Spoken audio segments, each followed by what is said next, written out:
সে তো বটেই। তবে এটাও ঠিক, দুটো বিষয় যেখানটায়।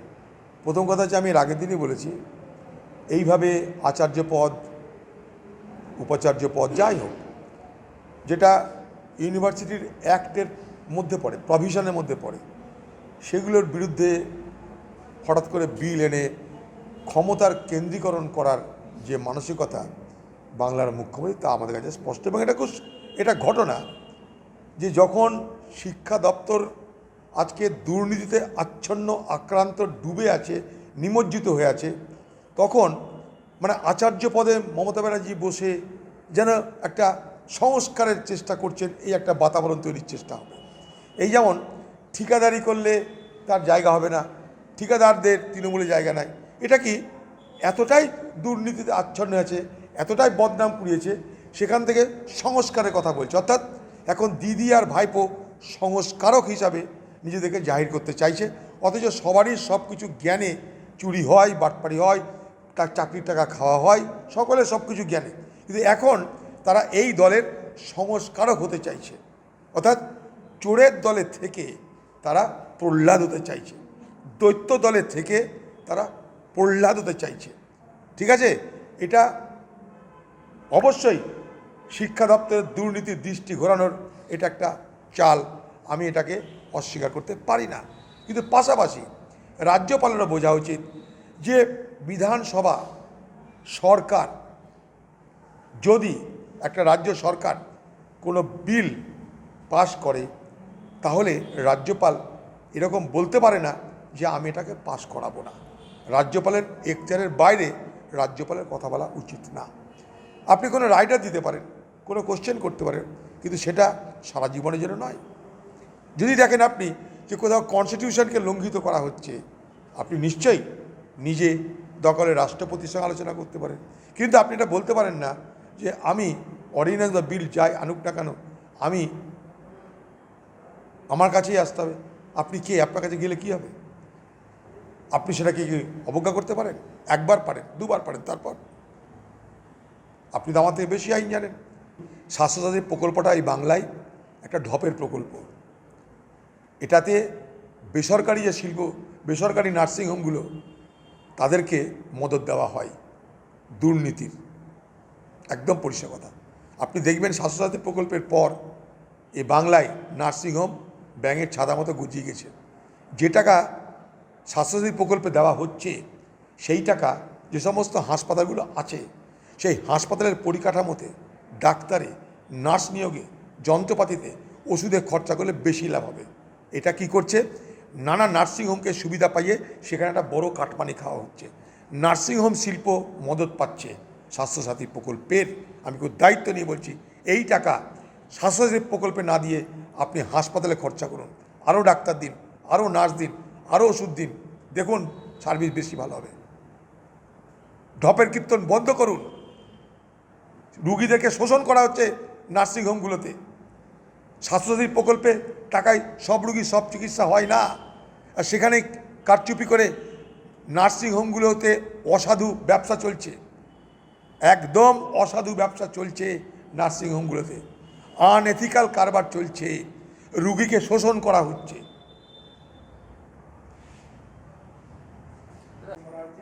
আমি মুখ্য সচিবকে বলেছি গতকাল যা হয়েছে বিষয়টি পদক্ষেপ করা হোক, শিলিগুড়িতে আজ রাজ্যপাল বলেছেন। না না, এটা তো অন্যায়। কে বললো বড় কথা না, ভারতের সংবিধান বলছে এটা।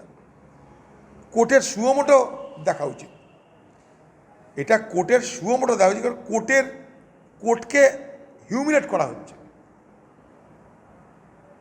যে বিচার ব্যবস্থা ভারতবর্ষের সংবিধানের আইনকে, লকে ইন্টারপ্রেট করে, তাদেরকে এইভাবে গালাগালি দেওয়া ওপেন স্টেজে, এর থেকে ঘৃণ্য, ন্যাক্কারজনক, অবমাননাকর আর কিছু হতে পারে না। কোর্টের উচিত সুমোটো অ্যাকশন নেওয়া। আমি সেটা কোর্টকে তো পরামর্শ দিতে পারি না, কিন্তু এটা ঘোর অন্যায়। বিচারের রায় আমাদের ভালো লাগে, কখনো ভালো লাগে না, তার জন্য উচ্চ কোর্ট আছে। আপনারা কখনো ডিভিশন বেঞ্চে যাচ্ছেন, কখনো সুপ্রিম কোর্টে যাচ্ছেন।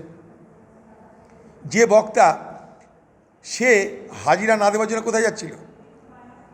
সিবিআই বা ইডির কাছে হাজিরা না দেওয়ার জন্য কলকাতায় হাজিরা দেওয়ার জন্য কাকে দরবার করেছিল? তা হাজিরা না দিলেই পারত, দরবার না করলেই পারত। সে বাহাদুরি দেখাতে পারেনি কেন? কোর্ট দালাল, ইডি সিবিআই দিচ্ছে, তো তার কাছে আবার দরখাস্ত করতে যাচ্ছিস কেন রে ভাই? যে আমাকে কলকাতায় যাতে জিজ্ঞাসাবাদ করার বাইরে আমি যাবো না, ভয় লাগছে। হ্যাঁ, জামিন পাওয়ার জন্যে আমি জেলে যাব না, ভয় লাগছে। কোর্টে যেতে হচ্ছে কেন তাদেরকে? এটা তো তার দায়িত্ব না, এটা রাষ্ট্রীয় সুরক্ষা, যেগুলো এনআইএর দায়িত্ব। এটা ভুল জায়গায় গেছে। এনআইএর দায়িত্ব অন্য দেশের সঙ্গে কথাবার্তা বলা, জানে না ওরা, তাই বলছে গেছে। খবরে খবরে আসবে নিজের নাম। আরে এই বাংলায় যে লুটপাট হলো তা নিয়ে বল না কিছু। সারদা নারদা সমেত এই বাংলা চিটফান্ডের কী হলো তা নিয়ে বল। এখন তো চলছে চিটফান্ড আরামসে, বাংলায় চিটফান্ড চলছে, বাংলায় জাল টাকা চলছে, আরামসে চলছে, সেগুলো নিয়ে বল। আমি তো পশ্চিমবঙ্গের সরকারকে আপনাদের মাধ্যমে একটা আবেদন করতে চাই। এই বাংলার মেয়ে পিয়ালি বসাক শৌর্য, বীর্য, তেজের, দৃঢ়তার প্রমাণ দিয়ে এভারেস্ট এবং লোসে দুটো শৃঙ্গ সে জয় করেছে। সে বাংলার গর্ব, সে নারী সমাজের গর্ব, সে দৃঢ়তার প্রতীক, সে সংগ্রামের প্রতীক, সে বীরত্বের প্রতীক। মানসিকতার জোর থাকলে একটা মানুষ কোথায় যেতে পারে সব থেকে বড় তার প্রমাণ।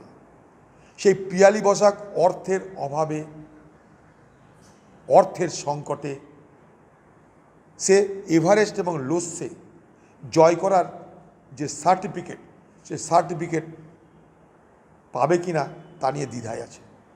পশ্চিমবঙ্গ সরকারকে বলবো, মেলা খেলা পুজো পার্বণের খরচ তো হচ্ছেই। এই বাংলার মেয়ে পিয়ালি বসাক যে প্রমাণ করে দিল যে বাংলার একটা মেয়ে কি করতে পারে, অবাক করে দিল বাংলার মানুষকে।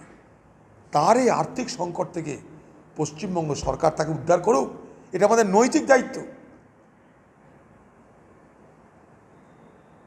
পশ্চিমবঙ্গের মানুষকে আমি এটা অনুরোধ করব, পিয়ালি বসাকের মতন একজন পর্বত আরোহিনী,